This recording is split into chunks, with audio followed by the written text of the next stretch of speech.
everyone, we're the Good Doctors of Abbey Research. Welcome to our continuing coverage of The Handmaid's Tale. I'm Dr. Hinson. I'm Dr. Donnelly. We are here talking to you about episode 10 called Witness, although Dr. Donnelly has an alternative title. Which is Fred Waterford is still the worst. Fred Waterford is a dick. Yep.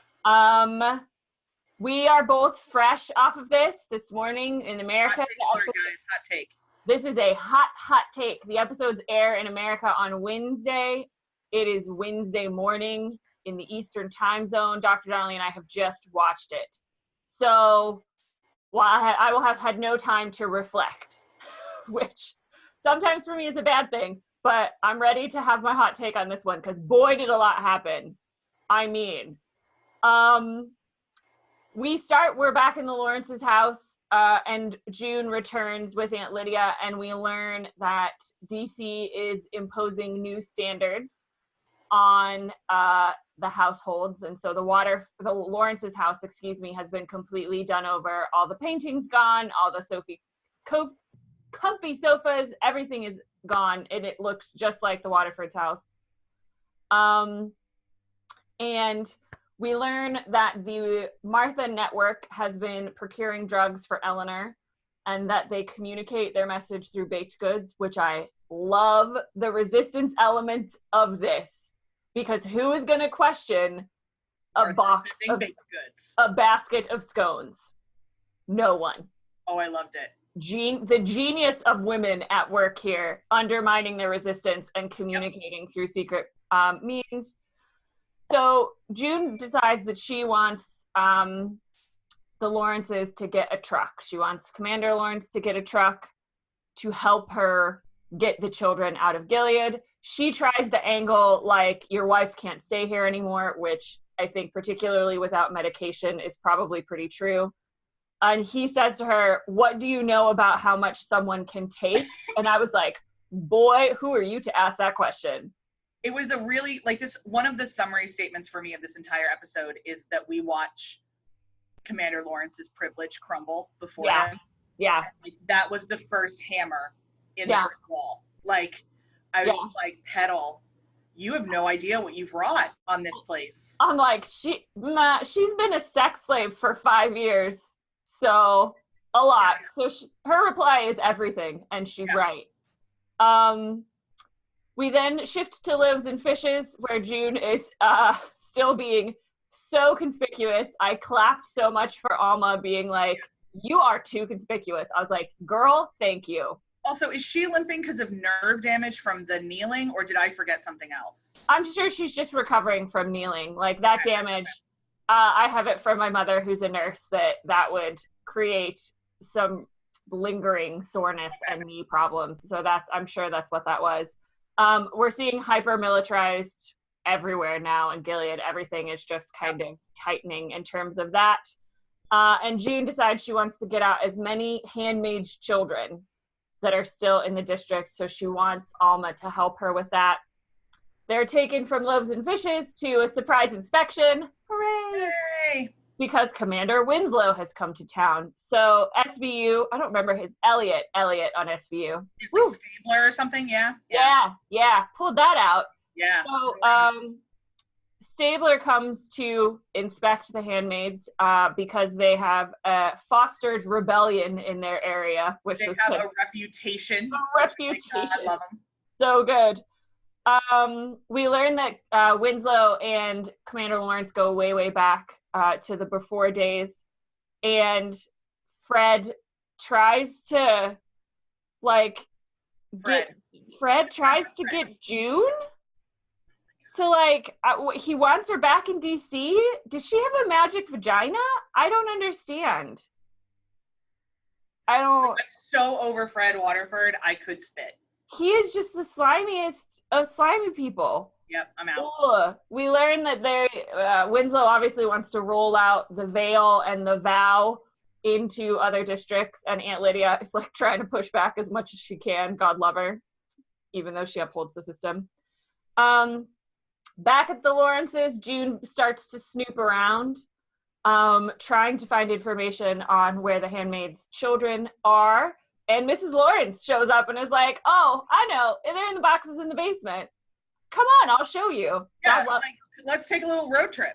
God love her moments of lucidity. So June finds all the stuff in the basement and tells Mrs. Lawrence, like, asks her, do you ever want to get out of Gilead? I loved her response. And she was like, you mean, and get mood stabilizers instead of herbal tea? I was like, child, this poor woman. Yep.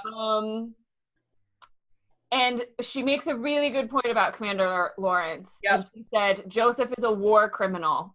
He cannot ever cross the border. He will be jailed for the rest of his life, and he would deserve it. I thought that was good to remind us a couple different things, is that the Geneva Convention still exists in this world. Yeah. And that people are afraid of Gilead, they don't approve of Gilead. And right. That's I think we needed that reminder. Yeah. I think it was a really good, they did a lot of contextual stuff in this episode. Yep. And kind of reminding us, even though we stayed in Gilead the whole time, yeah, of the international components of this. Yep. And what the reality would look like. And June, I thought, was very smart in this episode. We're back to like season 2 June. So she went through her trauma. Yep. I was like, there she is. There's our June. I knew you were still. How you doing, Petal? Yeah. I knew you were still there somewhere. We cut to the Waterfords and Winslow, and more of Fred, being a dick, throws Joseph under the bus because he's jealous or wants June back or whatever. So they decide to set an example of the Lawrences, and Commander Winslow informs us that there are mechanisms to ensure virility, which is just disgusting. Also, like when he said that, I was like, okay, I hit pause and I was like, let me think about this. Like all of the stupid emails, spam emails we all get, all the late night commercials, like all that kind of stuff. Is that what we're talking about? Because like they can't seriously like inject him with something, right? Like right. They give him like a porn star's penis pump. Like what happens here? And then like what ends up happening is not anything to ensure virility. No, not at all. To ensure a ceremony happens. Like that's it. Which says to me again that they do not understand reproduction, like on a basic level. Yeah, or they've built an entire system. I mean, we know that they've built an entire system that it is the woman's responsibility. Yeah, so as soon as a dick shows up, it'll do its job. It'll do its job, and it's if your whole house is in order, and that was the whole point. That's right. I forgot. Infertility is a sin. Is a output of sin. I forgot. Yeah. So that's why Aunt Lydia was there, and she was like, "We all have to bear witness to ensure that everything goes well." Yeah, and they had to like cleanse the house of. Okay. And so I have a lot of thoughts on the word witness. I know it didn't mean anything to you, but I have a lot of thoughts in the biblical context of that. So cool. I'll talk about that. Yeah. I mean, I understood in terms of Yeah. But not any of the biblical stuff. No, not at all. So June, before we get to the ceremony, June finds all of the records. We get confirmation that it's been 5 years since all of their children were stolen from them. And it was just a really moving scene of her looking at all of the names and where what the children's real names are and what their Gilead names are. We learned that Janine's son died in a car accident 4 years ago, and I started crying while I was watching the show, because that's... Children still die in Gilead. Yeah, prayer can't stop traffic accidents.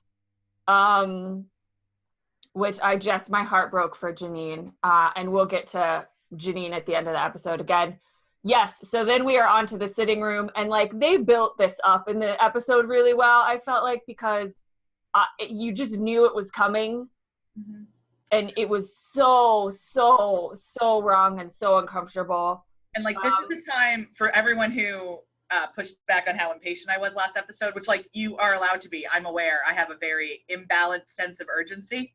But for me, the like moments that stretched between the three of them in the bedroom, that's the kind of stretching I'm okay with. Like they could have sat with that for a while because they had earned it. They had earned the discomfort that I wanted to be in that moment. Like I wanted to grab all three of them and just hug them. Like especially I wanted to smack Lawrence when he said the government makes certain exceptions. And I was like, hey, white boy privilege. Yeah. But like, God love June for just being the voice of absolute reason here and like parenting them almost through this. Like, this is what you do. Yeah. So it was really clear from the start of the ceremony, there has never been a ceremony in that house at all. The Waterfords are there. Lydia is there. Commander Winslow is there. And June tells us the doctor is there. Yeah. The doctor is there. June tells us they used to do this early on in the households that resisted. And I was like, oh. And that's when we hear Aunt Lydia talk about bearing witness as well, which Dr. Donnelly will get back to. Yeah, the bedroom scene just like broke me. The fact that he was like, we can just sit here for 20 minutes and then go downstairs. Like, do you want to play canasta? I was like, this is not how this works. This is not how this works. And then June says, like, you helped create this world. And how long did you think it would be before it came for you? It always, stuff like that always reminds me of that great scene in Notting Hill where Julia Roberts screams at Hugh Grant, like, you've been dealing with this garbage for 10 minutes. I've been dealing with it for 10 years. 10 years. This is my whole life. This is my whole life. And yeah, that was a 10-minute scene. Yeah. And so then we get like down to business June, which was just horrible to think about how she was like orchestrating her own rape. Yep. I mean, that was really, really, really hard to watch. And like what I thought was really interesting was June used the word transaction, which is what Commander Lawrence accused her of being in earlier episodes. This season, you're just transactional. And what she was showing him was, yes, you made me transactional. Like, I had to learn to be this way. And or at least this is the only way to survive this world. Because we all know June was transactional before Gilead. But like, yeah. But she tapped into that part of her nature. And the fact that she had to coach him through how to do the ceremony. Like, thank you, showrunners, for differentiating this too, to make us understand that we had to sit with June because the Waterfords were into it in all of her ceremonies with the Waterfords. Yeah. And they respected in some way the Lawrences, that we didn't have to sit with that pain. It was a very stark dramaturgical decision, I thought. And thank you. Like, I didn't want to watch Josh Lyman rape Zoe Bartlett. We've gone through that. Thank you. I was so glad they didn't show us. But yeah, we sat with the Lawrence's pain, which was an interesting place to sit. And I was glad they did, because I think the Lawrences are a really fascinating couple in the midst of this. Yeah. As a ecclesiastical couple, like what they believed and the orthopraxy of how it would end up working is very, it's like the benevolent Gilead. Like, he just thought that he would set up this world that would free everybody from sin and everything was great. And it wasn't going to touch him and his wife, so everything's fine. And they are slowly losing it as he realizes that that's not reality. Like, that's not the consequences of the actions. And then you juxtapose that with Waterford, who's a true believer. Yep. And wanks off to the power. And you look at Lawrence, who like thought he was a good guy. Yeah, and he like thought he was doing what was best. Yep. And that's, of all the people in my life, I know way more Commander Lawrences than I know Commander Waterfords. And the Waterfords are the ones that get all the press. But the Lawrences are the ones that really we have to work with to make allies to spark a revolution. The Waterfords are a lost cause. Yeah. Oh God. Yes. Yeah. No, because Fred's never going to give up his power. But more on that later. You're about to say, and returning to Fred. Yes. So afterwards, after the ceremony, like it was successful. June has to have her examination.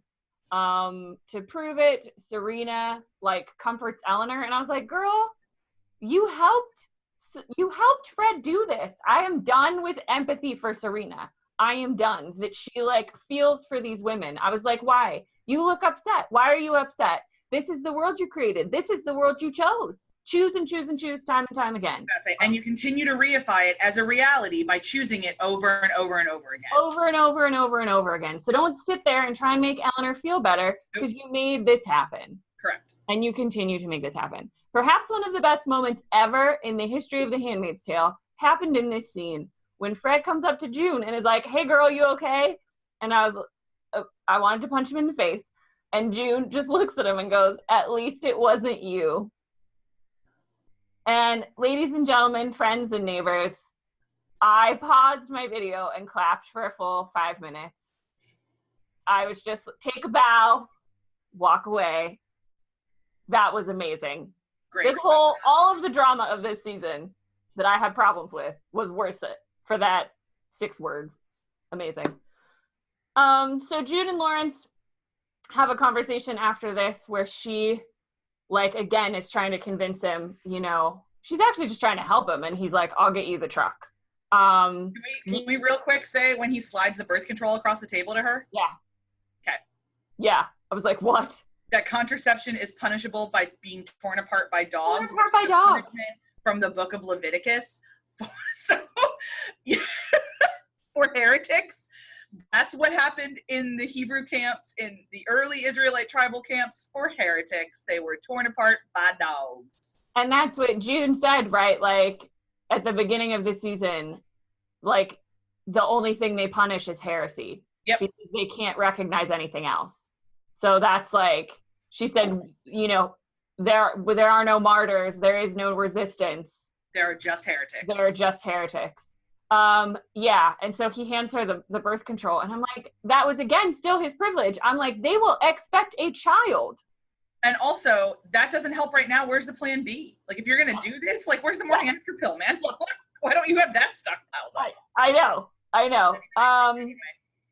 And he says, you know, I'll get you a truck, just get my wife out safely. And June says, you can get out too. You just have to bring them something valuable. Kids. Mm-hmm. And here's where we see June actually has a plan, everybody. Guys, she has a plan. She's thought about it. She's figured out who she needs. She's engaging that noggin of hers. It's great. She's, I'm actually excited about this plan because I'm like, oh, you've thought of things. You're using that brain. Yep. She's not being run, like, strictly on emotion now. And perhaps this is because she has no idea where Hannah is. But then she says, you know, to the Martha later, to Beth. It all still comes back to Hannah, yeah. You know, I'm not leaving without Hannah. And I'm like, well, okay, we need a separate plan for that, Junie. But that's okay. We'll get there. The stolen children of Gilead. I could see the Time magazine cover. Like. Yes. She is writing that New York Times headline, kids. Yep. Oh. She's got Ronan Farrow on speed dial, y'all. It is on. Yes, it is happening. So we flash to Loaves and Fishes. June goes up to Alma and is like, yo, I have a plan. And Alma's like, I don't have time for your plans. And June was like, I know where your baby is. Which means and he has got blonde hair. Yeah. And she says, how long are we going to let Gilead keep him? So she understands. June knows what's happening.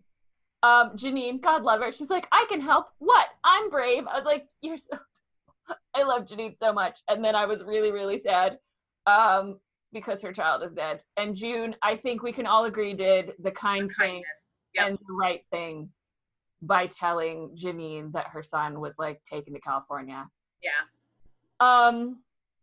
So wrapping up the episode, we're back with the Waterfords, and Fred's like, I don't know, bumming because he doesn't have June. And Serena calls him on his BS and is like, where's my daughter? This was all to get my daughter back, and you're not doing anything except prioritizing yourself. And I was like, hi, have you met your husband? Does he not always prioritize himself? She does not understand that man. Does not. And like, she's been married to him for a long time. Yeah, for a hot minute. Yeah. For a long time. So I don't understand why she still fails to see that he is fundamentally self-serving at all times. Because he was, like, hitting on June after he forced her to be raped by Bradley Whitford. So yeah, he's missing some pieces up there. Yeah. And so our Serena decides the best idea she can come up with is to give him Chekhov's gun. Guys, this is a terrible plan. In case you didn't know, it's a terrible plan. This is terrible. You have to offer your cooperation, she tells him. There's somebody else that can help us. Hot Canadian guy. She thinks that Nicole is worth the downfall of Gilead to him, she has greatly miscalculated the value of Nicole. Greatly. To him, not to her, but to him. Yeah. So, and we know, right? We've known this whole time that Serena built this whole world because she wanted a baby. This whole world she built because she wanted a baby. Fred just wants power. Yeah.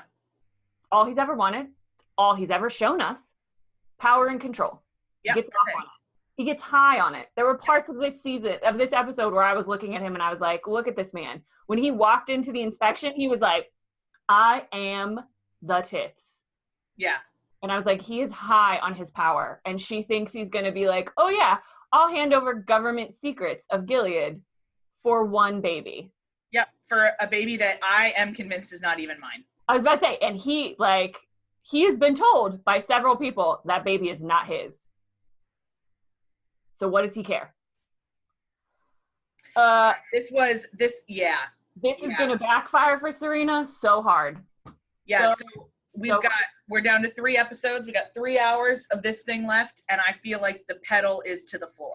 Yes, so we finish at the Lawrences, and June walks into a kitchen full of muffins, and Beth tells her muffins mean yes. I didn't think anyone would help, but when I sent out word, who would help get children out, this is what I got. And it's like we hear the strains of Vivaldi's Gloria playing in the background. And June throws out a fantastic reference to Jaws and says, we're gonna need a bigger boat. We're gonna need a bigger boat. And scene. So much happened in this episode. So much. But I'm so excited about the fact that things moved forward. And we got all of this little Gilead process, little gems. This is how it works, and this is how long it's been, and this is that's the reason I watch this show. I know. So real quick, 2 things. One, for anyone who has not been raised on choral music, nerd, a Gloria, a Gladia, as we are taught to sing it, is usually the penultimate or ultimate movement in a choral masterwork, like a requiem or a celebration. There is even, for instance, a Gloria in the work the Hallelujah chorus is from. It's always there. And the only words are Gloria in excelsis Deo. That's it. Glory to God in the highest. Yeah. And what it signals is that everything's about to end. Ooh.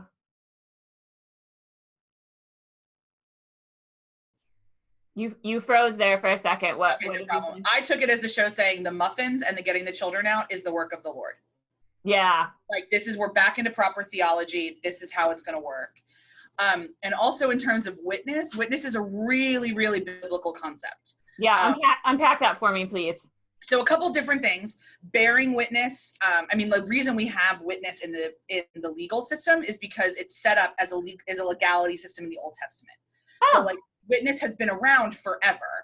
And the idea is it's somebody who carries forth the testimony of what they have seen. So you hear the jokes of can I get a witness? What that means is, can somebody verify what has happened here? Can somebody testify? Can somebody explain the miracles and wonders that are happening? Yeah. So, and there's also another very, very famous passage from the New Testament in the book of Hebrews that says that we are all, as human beings, surrounded by a great cloud of witnesses. And one of the point of that is that none of us are ever alone. We're surrounded by a great invisible cloud of people who are carrying forth the story of our lives, who are constantly testifying of the goodness that is happening, that is saying, here is this piece of your story, this choice you just made. Here is how it is knit into the story of the universe. Yeah. And so witness is a really heavy term. And it didn't even occur to me until when we were even talking about it, because I told Dr. Henson, I was like, I don't have a lot to say. And then as we were talking, I was like, oh no, witness is a real heavy word here. Because it's not just Aunt Lydia and the Waterfords creepily witnessing June's rape. No. June is setting herself up as a witness for Gilead. Yeah. She's setting up these children as witnesses. She's setting up everybody to go out and say, this is what has happened here. Yeah. And it is bad. Because witness needs to, clearly a witness in court also is bad. So she's setting up an entire system of of restorative justice witnesses. Yeah. And this idea, right, just as you were explaining it right there, that Witness is about kind of a group of people like all being like showing that you are supported and showing that you are not alone. Yeah. And like even just the symbolism of all of those muffins, like all those women, all those Marthas in the network are saying, I will be a witness. Mm-hmm. Like I will say, like they have all decided this has gone on too long. I will stand up and I will call Gilead to be rectified For what they are doing to these children. I will take the witness stand and I will stand before the judge, which will be the United Nations, I would imagine. And I will say, this is what happened here. And that's why we had to get the children out. Like, yeah. I was really, when the Gloria started playing, and it's my favorite Gloria, like just a really nerdy thing. There's a lot of Glorias that choral people sing. The Vivaldi is one of the most famous for sure. And I think I've sung it 30, 35 times in my life. I love that piece of music. It is just buoyant and joyful and powerful. And I think of the other songs that they've ended this season on. Yeah. This was another way to be like, hey guys, we're in the end game. Yeah, because all of the other ones were kind of sarcastic, sardonic, kind of negative or not really, not celebratory. And for me, like, I know that piece of music just in the common kind of ether of the universe. And I would always, if you asked me to describe it, I would say celebratory. Oh yeah, for sure. And it's Baroque. So the other thing too is Baroque pieces of music are depressing as hell. Before you get to the Gloria. They are. They're all Baroque. If it's not Baroque, don't fix it. Like, like it is a dirge. Like Baroque is a lot of heavy. It's very, very heavy. And so when you hit the Gloria, everybody could wake up and know they were about to leave church. So I sat up and I was like, okay, here we go. I know. I am like super energized by what happened. I still feel like the middle. I'm deeply concerned. I got lots of questions still. The middle episodes of this season were a slog. Yeah, it was not a well-paced season. I still want to know where Eyebrows is. 5 through 9 were challenging. 5 through 8 were real challenging. Yep. So we've got what, 3 more left? 3 more. And I feel like, and this is what I said, like, in I think episodes 5 and 6 and 7, like usually I feel like we're turning if it's a race, it's the final curve before the finish line. Yeah. So everything's moving faster. We're actually remembering the plot pieces we introduced 5 episodes ago. Thank you, writers. So I am cautiously optimistic going forward. Yeah, and I double-checked the critical kind of mass, and they would agree with us that they are cautiously optimistic that this is way more of the kind of show we've come to expect than the last 5 episodes. Yeah. But there's a lot. I mean, all the problems that we talked about with Nadine are still there. Yes. All of the problems are still there. The pacing will continue to be a problem for this show until Bruce Miller sorts his writer's room. Yeah. And I watched the behind the scenes bit, like the inside the episode, whatever. Yeah. And like that man has no idea that anything he's doing is wrong. So. No, and if you haven't yet watched our special edition video where we talk about race and representation with our dear friend Nadine Thornhill, it is a long watch of a video, but we feel it's very, very important to have this conversation and to keep having this conversation. Shout out to subscribers before we finish. On the race video, Megan and Sharon and Sports Fan 9630, gotta love usernames. Thank you for engaging on our last video for episode 9. Minka and Watafir, sorry, I know I pronounced that wrong, Jersey First and Roxanne, and everybody else that regularly comments. I wanted to shout out to the people that were like, this is my first time commenting. Welcome to first time, long time. Yeah, welcome to the conversation. We're delighted to have all of you and continue to have these fantastic discussions.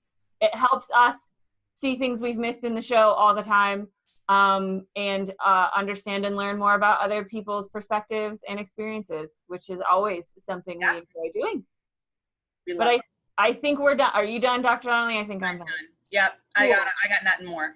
Cool. So episode 11 up next week. We don't know. Maybe they'll drop like 2 episodes, the last 2 episodes at the end. We'll find out. But for now, if you haven't watched the preview, it's a doozy. Oh, I haven't watched it yet. So I'll go watch it now. Yee. Cautiously optimistic. We are the cautiously optimistic good doctors of Abbey Research. I'm Dr. Donnelly. I'm Dr. Hinson, and we'll see you guys for episode 11. Bye. Bye.